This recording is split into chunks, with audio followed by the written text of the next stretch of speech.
That's a very interesting question about how did we get here. I think that we've been on our way here for a long time, and it's only been within the last few years that everyone all around the world is not only seeing what's going on with black folks in America, but they're aware of it and they're tired of it as well. It's difficult for us to really understand because all we really know of what we've been told is about the civil rights movement, about Dr. King, Malcolm X, but we really don't talk about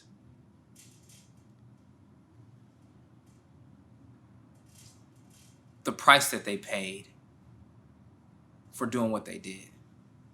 We romanticize MLK, but remember, MLK was considered a felon in several states and was arrested multiple times.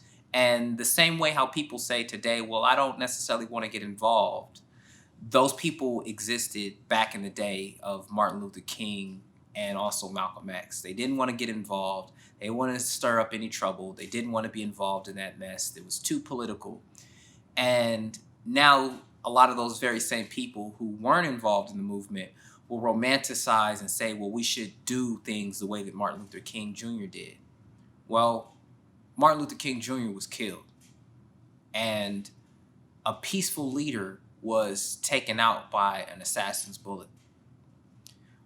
Our generation is seeing that, and frankly speaking, they don't want to go out like that. We don't want to go out like that.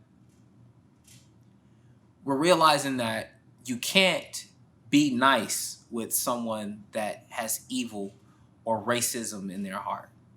It's like a cancer. You have to literally cut it out. And if you don't cut it out, then it just continues to fester and fester and gets worse and gets worse and travels through the rest of the body until the entire body's dead. And young people today aren't going to have it. It's one of the reasons why I decided to run for office, because I'm one of those young people that rejects when people say that young people don't do things or young people aren't involved. I'm involved. And the only way that you can really change a system is if you understand how it works and then try to fix it and try to change it. A lot of times we're told that we need to be diplomatic. How are you going to be diplomatic with evil?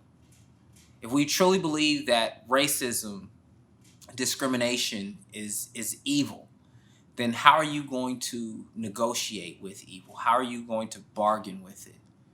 It needs to be eliminated. And there's no way around it. There's no other way around it. I'm encouraged by young people because we're the leaders of today. We truly are the leaders of today. It's our energy, it's our steadfastness, it's our anger that's focused in the proper direction. The right direction is we're angry because we don't have the unity that America has told us that is there. We're angry because we don't have the freedom that America has said is there. We're angry because the equality that America espouses hasn't been demonstrated. In a sense, we feel lied to because we have been lied to, or the American dream has only been a dream for some and a nightmare of poverty, of violence for others. The interesting part is for myself, I'm a lawyer, I'm an engineer, I'm a businessman. But long before I was ever any of those things, I'm a black man. And when I'm dealing with authority, they don't necessarily see me as a lawyer, right? Sometimes when I walk into courtrooms or I walk into courthouses, the bailiffs and the sheriffs have to take a double look because they think that I'm there for myself when I'm actually there to represent somebody. Says something about the mindset of America and what we've been brainwashed and trained to believe about black folks as well as white folks.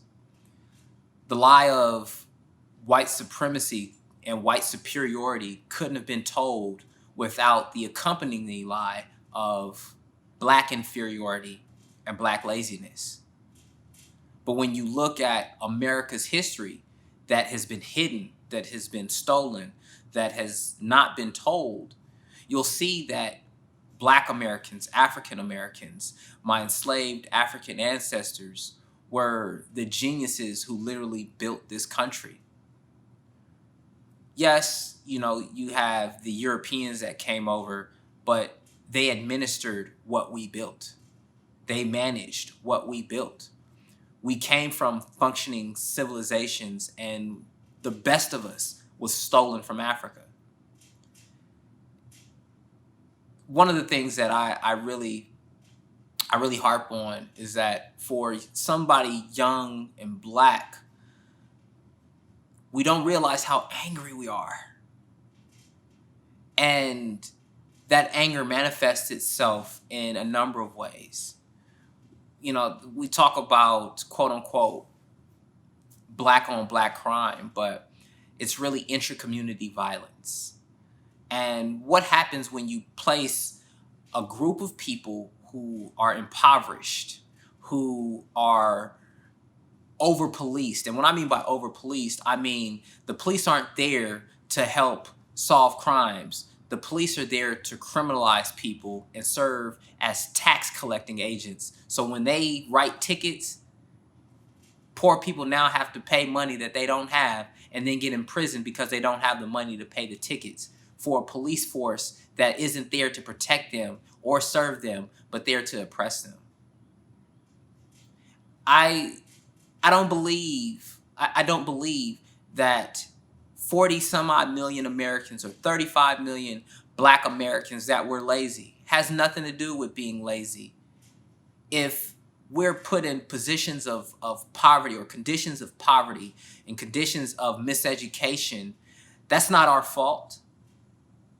It's not our fault at all. It's how the system was designed, and the system is doing exactly what it was designed to do.